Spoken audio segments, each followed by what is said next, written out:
Hello बच्चों, let's see this question. सो इस question में हमारे पास 5 स्टेटमेंट दे रखे हैं। इन स्टेटमेंट में हमें ये बताना है, और ये सारे स्टेटमेंट गोल्जी बॉडी के बारे में, तो हमें इसमें से फॉल्स स्टेटमेंट बताना। ठीक है, तो गोल्जी बॉडी के बारे में हम ही खुद कुछ बात कर लेते हैं पहले तो बेटा, जो गोल्जी बॉडी होता है, गोल्जी बॉडी,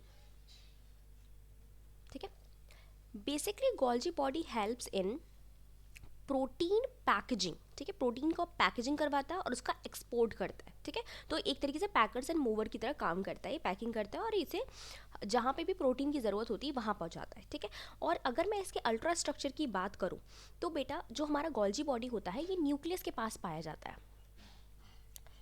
एनिमल सेल जो होती है उसमें ये न्यूक्लियस के पास अराउंड और एबव द सेंट्रियोल प्रेजेंट होता है। और अगर मैं प्लांट की बात करूँ तो प्लांट सेल में ये साइटोप्लाज्म में स्कैटर्ड पाए जाते हैं। ठीक है, और ये बने हुए होते हैं, मान लो ये न्यूक्लियस है तो इसके पास पाए जा रहे हैं, यानी कि मैं इतना पूरा हिस्सा दे देती हूँ गोल्जी बॉडी को। ठीक है, तो गोल्जी बॉडी जो है बने हुए होते हैं सिस्टर्नी के, इनमें ट्यूब्यूल्स भी पाई जाती हैं और इनमें वेसिकल्स भी पाई जाती हैं। ठीक है बेटा, इनमें जो सिस्टर्नी पाई जाती है, इस सिस्टर्नी के दो फेस होते हैं। ठीक है, एक तो होता है सिस फेस और दूसरा होता है ट्रांस फेस। बेटा, सिस फेज में जो सिस्टर्नी प्रेजेंट होती है, cisternae long flat disc shape structure होता है। ठीक है, 0.5 माइक्रोमीटर टू 1 माइक्रोमीटर जो इनका डायमीटर होता है। ठीक है, ये पैरेलल अरेंज होती हैं एक दूसरे से। तो जो सिस फेज होता है बेटा, सिस फेज जो हमारा होता है वो होता है कॉन्वेक्स। कैसा होता है? कॉन्वेक्स। और जो हमारा ट्रांस फेज होता है वो होता है कॉन्केव।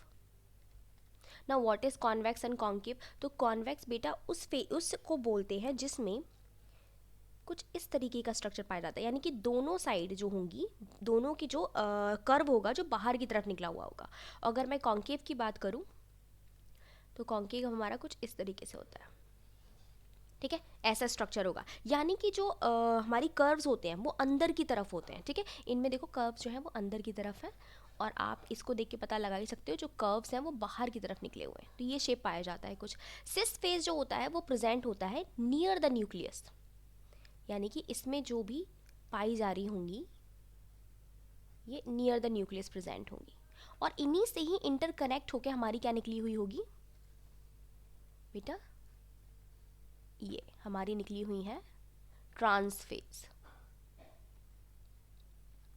ठीक है, तो ये हमारा ट्रांस फेज हो गया। सब आपस में इंटरकनेक्टेड होते हैं। तो ये हमारा कौन सा फेज हो गया? Cis face. और ये हमारा कौन सा हो गया? Trans face. बेटा, ट्रांस ही वो फेज होता है जहाँ से वेसिकल्स निकलती हैं, ये बेसिकली वेसिकल ही बनाता है। और ट्यूबल जब हमारी इनमें सिस्टर्नी में फेनेस्ट्रेशन हो जाता है, यानी कि बीच से फट जाती हैं, तो ये क्या बना लेती हैं? ये बना लेती हैं ट्यूब्यूल्स। तो ये अगर ये बीच से इस तरीके से फट चुकी हैं, फेनेस्ट्रेशन हो गया है, तो ये क्या बन जाएगा? ट्यूब्यूल बन जाएगा हमारा। तो ये कॉन्केव शेप का होता है हमारा क्या? Trans face. और हमारा सिस फेज जो होता है वो कॉन्वेक्स फेज का होता है। सिस फेज नियर द न्यूक्लियस होता है, दिस इज द न्यूक्लियस। और ट्रांसफेज हमारा क्या होता है? थोड़ा डिस्टेंस पे होता है, दूर की तरफ प्रेजेंट होता है। गोल्जी बॉडी कहाँ पाई जाती है? हमारी नियर द न्यूक्लियस पाई जाती है। ठीक है, और ये सिस एंड ट्रांसफेज जो होते हैं वो आपस में कैसे होते हैं? इंटरकनेक्टेड होते हैं। नाउ लेट्स सी, पहला ऑप्शन कह रहा है varied number of cisternae are present in Golgi body. तो ये बिल्कुल राइट है बेटा। वेरीड मतलब कि क्या हुआ? डाइवर्सिटी पाई जाती है, यानी कि डिफरेंट फॉर्म्स जो होती हैं वो सिस्टर्नी की प्रेजेंट होती हैं। तो हम देख ही चुके हैं बेटा, सिस फॉर्म है एंड ट्रांस फॉर्म है, यानी कि डिफरेंट फॉर्म्स पाई जा रही हैं। तो ये बिल्कुल राइट है। ऑप्शन बी कह रहा है Golgi cisternae are concentrically arrange near the nucleus. तो ये भी बिल्कुल राइट है बेटा। गोल्जी की जो सिस्टर्नी होती हैं वो कंसेंट्रिकली, यानी कि इकट्ठा होकर एक साथ कहाँ पाई जा रही होती है? न्यूक्लियस के पास पाई जा रही होती है। तो राइट है। गोल्जी बॉडी शो पोलैरिटी, तो बिल्कुल राइट है बेटा, पोलैरिटी शो करता है। दो पोलैरिटी है इनकी। ठीक है, एक जो है सिस फेज जो नियर द न्यूक्लियस है, एक जो है ट्रांस फेज जो दूर है न्यूक्लियस से।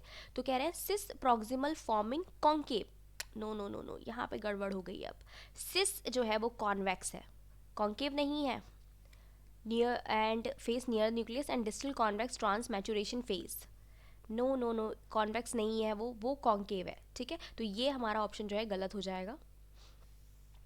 D is saying the cis and trans face are interconnected. तो ये बिल्कुल राइट है बेटा, सिस और ट्रांस फेज जो होते हैं वो एक दूसरे से इंटरकनेक्टेड होते हैं। ठीक है, both the faces are similar, ये हमारा गलत हो जाएगा, दोनों फेसेस सिमिलर नहीं है। सिस का जो शेप है वो कैसा है, कॉन्वेक्स है, और ट्रांस का जो शेप है वो कैसा है, कॉन्केव है। दोनों का शेप जो है वो डिफरेंट है, तो दोनों सिमिलर फेस नहीं है, ठीक है। तो हमारा क्या क्या गलत हो चुका है बेटा, सी एंड ई। तो हमारे पास फॉल्स स्टेटमेंट कौन से हो जाएंगे, this that is only C and E.